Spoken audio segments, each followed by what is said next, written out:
नमस्कार मित्रांनो, स्वागत आहे तुमचं आताच्या ब्रेकिंग न्यूजमध्ये। मित्रांनो, राज्यामध्ये लाडकी बहीण योजना लोकप्रिय ठरलेली असतानाच महिलांना आर्थिकदृष्ट्या सक्षम करण्यासाठी राज्य सरकारकडून आणखी एक पाऊल उचलण्यात आले। महिलांना औद्योगिक क्षेत्रामध्ये सक्षम करण्यासाठी तालुका स्तरावरती अस्मिता भवन उभारण्याच्या प्रक्रियेला गती द्यावी। बाजारपेठेमध्ये असलेल्या तालुका स्तरावरती हे भवन उभारण्यात येणार असून यामध्ये म यांच्या जास्तीत जास्त महिला बचत गटांच्या व्यवसाय करण्यासाठी संधी प्राप्त होणार आहेत, असं महिला आणि बाल विकास मंत्री आदिती तटकरे यांनी सांगितलं। मंत्रालय येथील दालनामध्ये रोहा येथे गारमेंट प्रकल्प कार्यान्वित करणं, तालुका स्तरावरती अस्मिता भवन उभारणं, महिला आर्थिक विकास महामंडळाचं कामकाज, राज्य बाल हक्क संरक्षण आयोग तसेच 100 दिवस कृती आराखड्याबाबत बैठक झाली।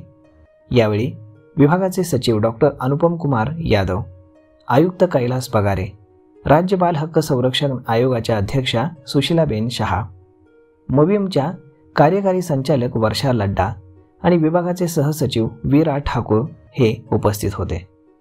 महिला आणि बालविकास मंत्री आदिती तटकरे म्हणाल्या की श्रीवर्धन येथे सोलार फ्रीज ड्रॉइंग प्रोजेक्ट अंतर्गत महिला आर्थिक विकास महामंडळामार्फत आणि तेजस्विनी महाराष्ट्र ग्रामीण उद्यम विकास प्रकल्प राबवण्यात येत आहे।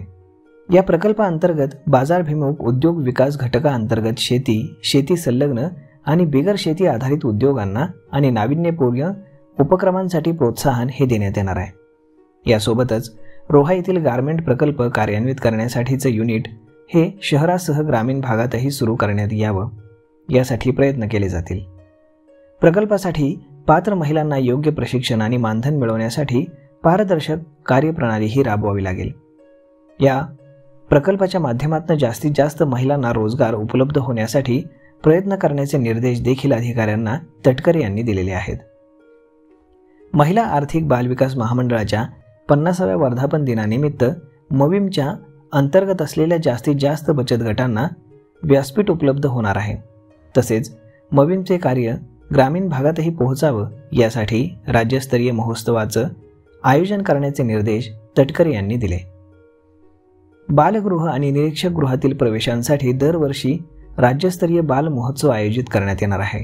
या महोत्सवाअंतर्गत जी बालकं कथा कविता लिहितात त्यांचं साहित्य प्रसिद्ध आहे अशा साहित्य क्षेत्राशी निगडीत असलेल्या बालकांसाठी विशेष व्यासपीठ या बाल महोत्सवामध्ये उपलब्ध करून देण्याचे निर्देश देखील आदिती तटकरे यांनी दिले। तर मित्रांनो, अशा पद्धतीनं राज्यामध्ये लाडक्या बहिणींसाठी ही एक मोठी योजना आदिती तटकरे घेऊन आलेले आहेत।